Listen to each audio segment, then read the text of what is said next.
आज मैं कुछ विशेष चर्चा आपसे फिर करूंगा, क्योंकि मैं पिछले 2-3 दिन से सफ़र में हूं और इस वजह से अभी मैंने कहीं बैठे हुए थे तो कुछ वीडियो के बारे में चर्चाएं आ रही थी। कुछ बहुत ही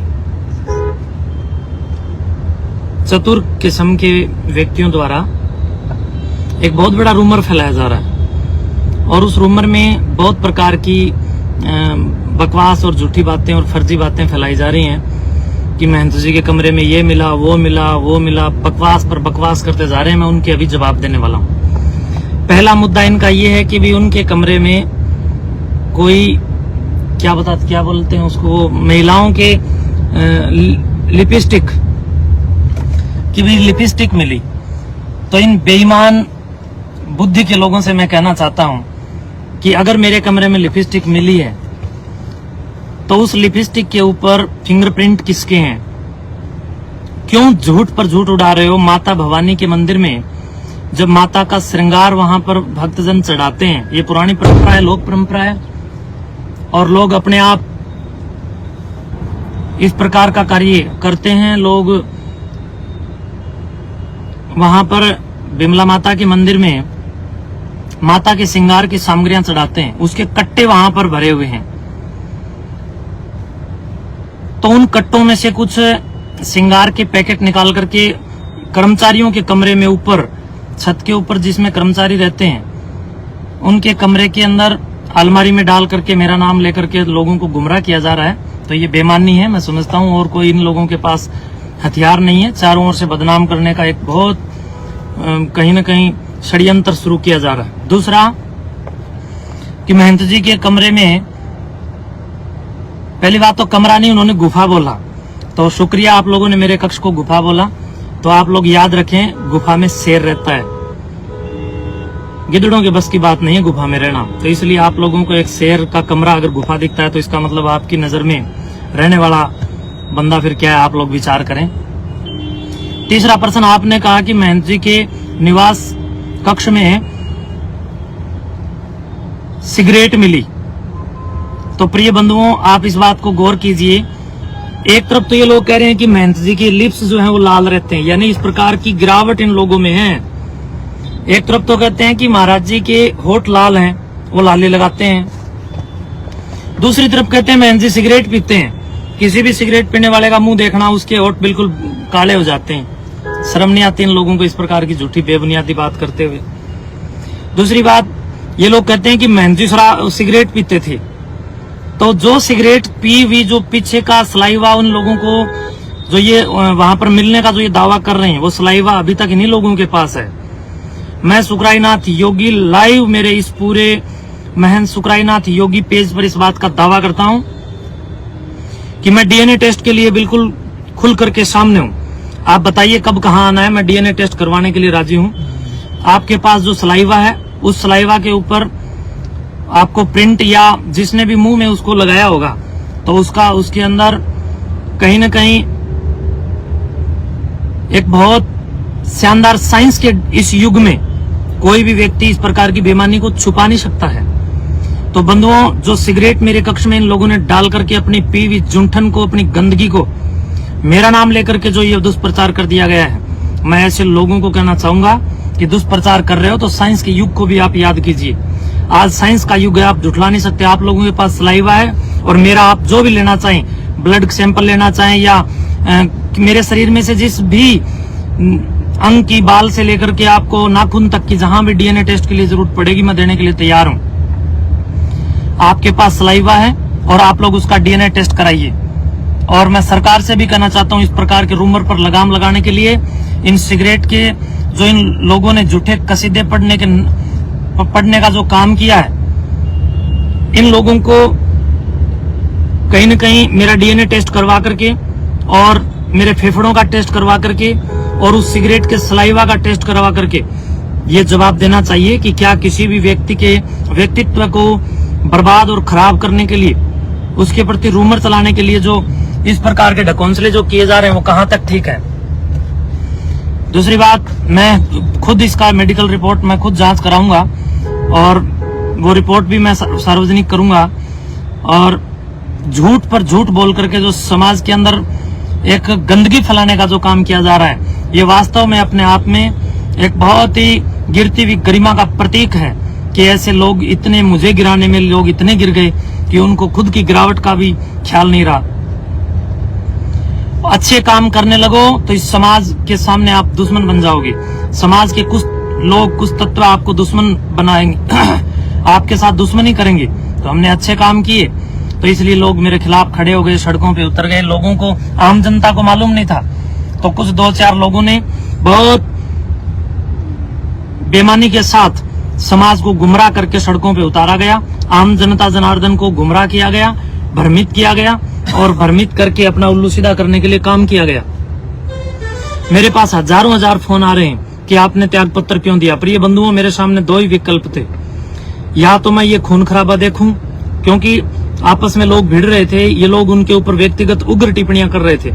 तो जो मेरे समर्थक थे वो और कुछ जो 10-20% ये लोग मेरे जो खिलाफ थे, ये आपस में दंगे की और खून खराबे की संभावना को जब मैंने भांपा, जब मैंने महसूस किया, तो मैंने विचार किया कि मुझे मेरी नाथ संप्रदाय के सामने ये सारा प्रकरण रखना चाहिए। और नाथ संप्रदाय के सामने मैंने रखा भी, और त्याग पत्र मैंने 3 दिन पहले ही दे दिया था, लेकिन वो मंजूर 3 दिन बाद हुआ। और नाथ संप्रदाय के पूज्य संतों, परम पूज्य आदरणीय गुरु, हमारे जो पीर महोदय हैं, हमारे जो मानधारी हैं, हमारे जो जमात के महंत हैं, उन सब के सामने मैं बार बार इस बात को बता रहा था कि इस प्रकार की चालाकियां वहां पर वो लोग कर रहे हैं जिन्होंने मठ की जमीन को अवैध रूप से कहीं न कहीं घेर रखा था। अवैध रूप से जमीनों पर जिनके कब्जे थे, सुखराईनाथ ने उनके पिछवाड़े पर कानूनी डंडा चलवा करके कहीं न कहीं उस जमीन को इन लोगों के कब्जों और अवैध कब्जों से मुक्त करवा करके मठ को सुपुर्द कर दिया। और इस प्रकार के नकारात्मक लोगों के मुंह लगना मेरा काम नहीं है। तो जब ये खून खराबे का माहौल मैंने महसूस किया, तब मैंने विचार किया कि क्यों ना मैं त्याग पत्र दे दूं ताकि एक पक्ष शांत हो जाए। तो मेरे वाले पक्ष को मैंने बहुत हाथ जोड़ करके, चाहे मुझे कैसे भी शांत करना पड़ा हो, मैंने अपने पक्ष को शांत किया है। मैं मानता हूं कि मुझे ऐसा नहीं करना चाहिए था, लेकिन खून खराबे से बचने के लिए और समाज के अंदर एक बहुत क्रंदन पैदा ना हो इसलिए, और कोई आपस में जनहानि ना हो, इसलिए मैंने अपने आप को इस पद का त्याग करते हुए अपने आप को दूर कर लिया। और अपने जितने भी समर्थक थे उन समर्थकों को मैंने मनाया कि कोई झगड़ा या कोई दंगा फसाद नहीं करना है। और अभी भी मैं सबसे अपील करता हूं कि जब हम सब ने इतना कुछ सहन कर लिया है, तो आपसे आगे भी मैं आग्रह रखता हूं कि आप शांति बनाए रखें। दादा काला पीर जी महाराज, गुरु गोरक्षनाथ जी महाराज और सिद्धों की कृपा से सब कुशल मंगल होगा और सब बिल्कुल ठीक हो जाएगा। ये जो रूमर इन लोगों ने फैलाए हैं, ये केवल और केवल झूठी अपवाद और बकवास है।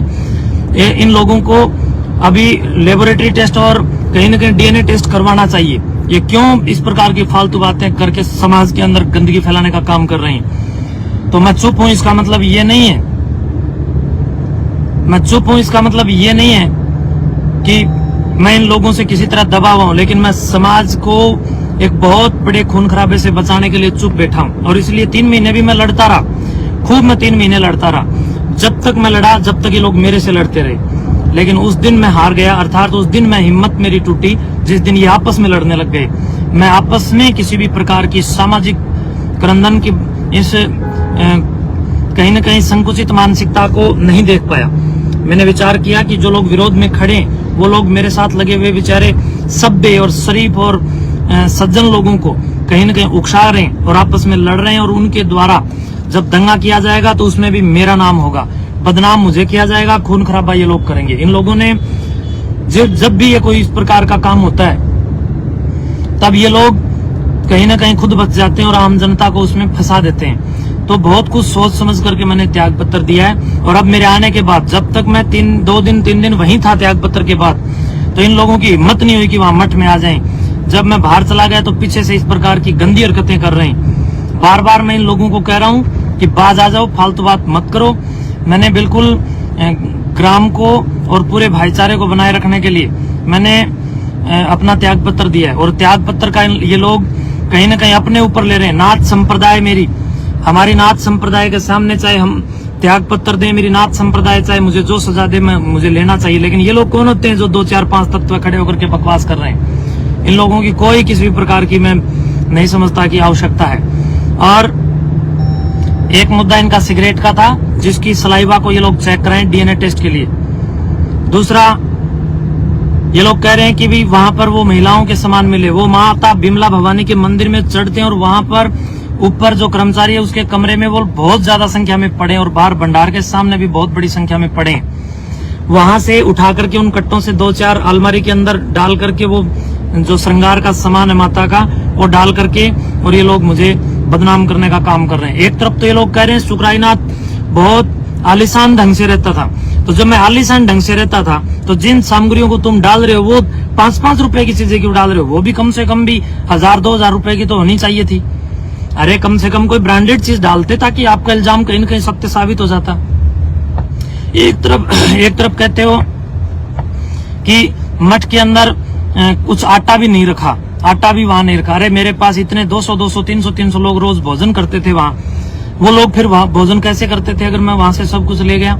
जिस दिन मैं आया हूं उससे पहले दिन भी वहां पर कितने ही लोगों ने भोजन किया है। और इसके साथ साथ लोग कहते हैं कि गेहूं नहीं है, गेहूं वाला 1 नंबर कमरा जाकर के देखो, गेहूं से बिल्कुल भरा हुआ है, टंकियां गेहूं की भरी हुई है, बर्तन कमरों को जो ऊपर जाकर के देखो कमरे भरे हुए। तो ये सब फालतू बात कर रहे हैं और समाज को गुमराह कर रहे हैं। समाज को गुमराह नहीं होना चाहिए।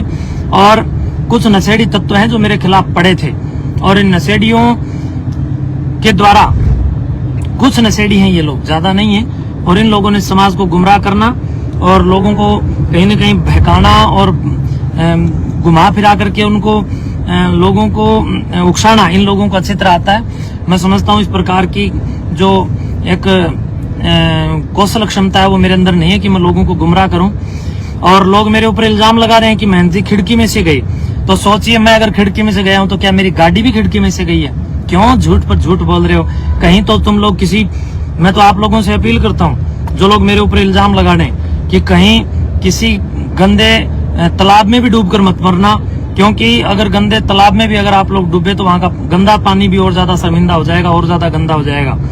तो इसलिए समाज को चाहिए कि आप देख सकते हैं मैं वहां से बिल्कुल एकदम मेरे पुस्तकों के सिवाय और एक डीवीआर जिसके अंदर हमारा पिछले 1-1.5-2 महीने का जो भी उसके अंदर एक क्षमता के अनुसार रिकॉर्ड होता है वो तो मुझे रखना ही पड़ेगा, वरना ये लोग पता नहीं कल को क्या कारिस्तानी करके क्या इल्जाम लगा दें, ताकि पिछले 1.5-2 महीने मेरे से कौन कौन मिला मेरे पास उसका सबूत हो। तो वो मेरे पास है, सुरक्षित है, इसमें किसी का क्या है, मेरा अपना रिकॉर्ड है वो। और ये लोग जो इल्जाम लगा रहे हैं कि रात को 1 बजे गए, 1:30 बजे गए, 12 बजे का ट्रक ढो लिए, इन झूठे लोगों ने मठ के मुख्य द्वार पर एक बहुत बड़े बड़े कैमरे लगा रखे हैं। तो इन लोगों से ये प्रश्न आप लोगों को पूछने चाहिए कि अगर मठ की तरफ से रात को अगर 1 बजे या 1:30 बजे या 12 बजे कोई ट्रक सामान से भर करके निकला है तो उसी तत्कालीन समय की रात के समय की आपके कैमरे में जिसका डीवीआर भी आप लोगों के पास है, जिसका एक्सेस आप लोगों के पास है, उसके डीवीआर में जो वीडियो बनी है उस वीडियो में ट्रक का नंबर या ट्रक भी तो दिखाई दे रहा होगा। तो ये सब फालतू बात कर रहे हैं। सीसीटीवी कैमरे का एक्सेस इन लोगों के पास है। बाहर जो मेन गेट से जहां से सभी का घुसना और निकलना, प्रवेश करना और बाहर निकलने का जो रास्ता है वहां पर सीसीटीवी इन लोगों के लगे हुए। तो ये सब फालतू और फर्जी बात करते हैं। मैं सुबह 4 और 4:15 बजे के आसपास में वहां से इसलिए निकला था कि भाई मुझे एक लंबे यात्रा में जाना था, और बहुत सारे जो मेरे सेवक श्रद्धालु हैं, शुभ चिंतक हैं, उनको मैं फोन किया, उन सब लोगों को फोन करके मैं वहां से निकला हूँ। मैं कोई किसी भी प्रकार से, अगर मैं चोर होता तो मैं वहां पर 2-3 दिन क्यों रुकता?